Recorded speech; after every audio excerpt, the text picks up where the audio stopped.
আজরাইল দাঁড়ায়া থাকবে, বান্দা ঘুমন্ত অবস্থায় থাকবে রে, ঘুমন্ত অবস্থায়। ইমানদার বান্দা যখন বান্দা ঘুমন্ত অবস্থায় থাকবে, বান্দার নাকের আগার মধ্যে একটা ফেরেশতা বসা, ওই ফেরেশতা মেশক আম্বরের আতরের সুঘ্রাণ বান্দার নাকের কাছে লাগায়া দিবে।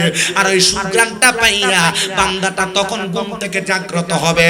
আর মাথার কাছের ফেরেশতা ওই যে জান্নাতের আপেল নিয়ে আসছে, ওই আপেলটা বান্দার সামনে ধরবে, দেখবে জান্নাতের আপেলের মধ্যে লেখা কালিমায়ে তাইয়্যিবা লা ইলাহা ইল্লাল্লাহ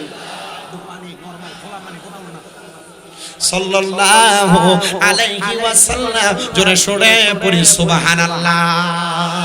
বান্দা কালেমা পড়বে, ওই বান্দার মুখ দিয়ে যেমন ভাবে বাতাস বের হবে, ওই বাতাসটার মাধ্যমে বান্দার রূহটা কবজ করা হবে। হুজুর বান্দা কি টের পাবে না? না না না, বান্দা টের পাবে না।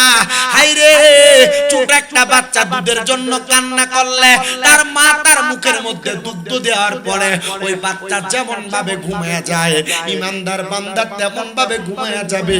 বান্দা টের পাবে না, টের পাবে না, টের পাবে না।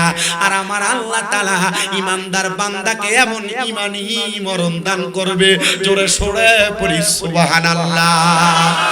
বেঈমানরা কেমনে মারা যাবে ওয়াজের শেষের দিকে বলার চেষ্টা করব। এই জন্য এটা হলো 5 নাম্বার পুরস্কার, ঈমানি মরণের পুরস্কার। এবার আসেন 6 নাম্বার পুরস্কার। আল্লাহর শুকরিয়া যারা আদায় করে, আল্লাহর কোরআন যারা পড়ে, এদেরকে আমার আল্লাহ তাআলা একটা পুরস্কার দিবে। 6 নাম্বার, বান্দারা যখন কবরে রাখবে, দুনিয়ার মানুষ দেখবে ওই বান্দার কবরটা মাটি, কিন্তু আমার আল্লাহ তাআলা অসংখ্য ফেরেশতার মাধ্যমে বান্দার কবরের মধ্যে জান্নাতের বিছানা বিছিয়ে দিবে, বান্দার কবরে দিবে। বান্দার কবরে দেওয়ার সময় পড়বে বিসমিল্লাহি ওয়া আলা মিল্লাতি ইল্লাল্লাহ।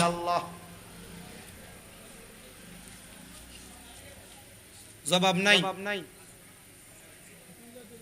মিল্লাতে রাসূলুল্লাহ, জোরে জোরে জোরে, মিল্লাতে এরা না বলে নবী মরে গেছে, এরা না বলছে নবী পচে গেছে, এরা না বলছে নবী দুশো গুণে ভরা মানুষ, এরা না বলছে নবী মদিনায় আছে, নবী বাংলাদেশে আসে না।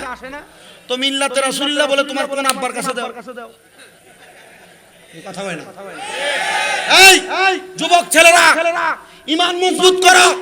যারা বলে নবী মরে গেছে, নবী পচে গেছে, নবীর রওজা মুবারক থেকে কোথাও আসার কোনো ক্ষমতা নাই, তাদের থেকে তোমরা দূরে থাকবা।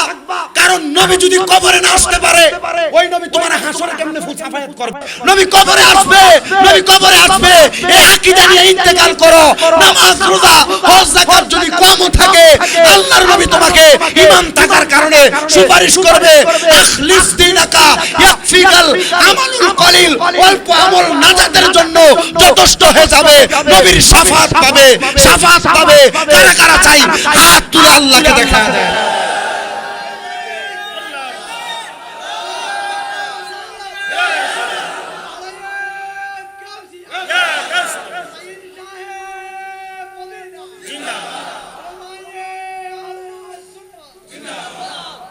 বিসমিল্লাহি ওয়া আলা মিল্লাতি হুদা, বিসমিল্লাহি ওয়া আলা মিল্লাতি রহমান, বিসমিল্লাহি ওয়া আলা মিল্লাতি রহিম, বিসমিল্লাহি ওয়া আলা মিল্লাতি, বিসমিল্লাহি ওয়া আলা মিল্লাতি রাসূলের মিল্লাতে দিলাম। তার মানে রাসূল কবরে আছে, কথা বলে না। কিভাবে? আরেকটা উত্তর, কবরের প্রশ্ন কয়টা? কথা বলে না, কয়টা? মান রব্বুক, ওমান দীনুকা, ওমান হাযার রাসূল। এই ব্যক্তিকে চিনো কিনা? এটা কে? কথা বলেন। এই ব্যক্তি কে? মুহাম্মাদুর। তো মদিনায় আছে, তো কবর তো দিছে রাঙ্গামাটির মাটিতে। তো রাঙ্গামাটির মাটিতে, মাটির নিচে রাসূল যে আসবে, জিজ্ঞাসা করবে ওমান হাযার রাসূল, ওনাকে চিনো কিনা? তো মদিনার রাসূল রাঙ্গামাটি আসবে কিভাবে? রাসূল না মরে গেছে বলছেন, তো রাঙ্গামাটি আসবে কিভাবে? আকীদা শক্ত করো, কথা কয় না। আর আপনি নিয়ে এদের কোরআন তেলাওয়াত সুন্দর, এদের মাদ্রাসায় দিচ্ছেন কি?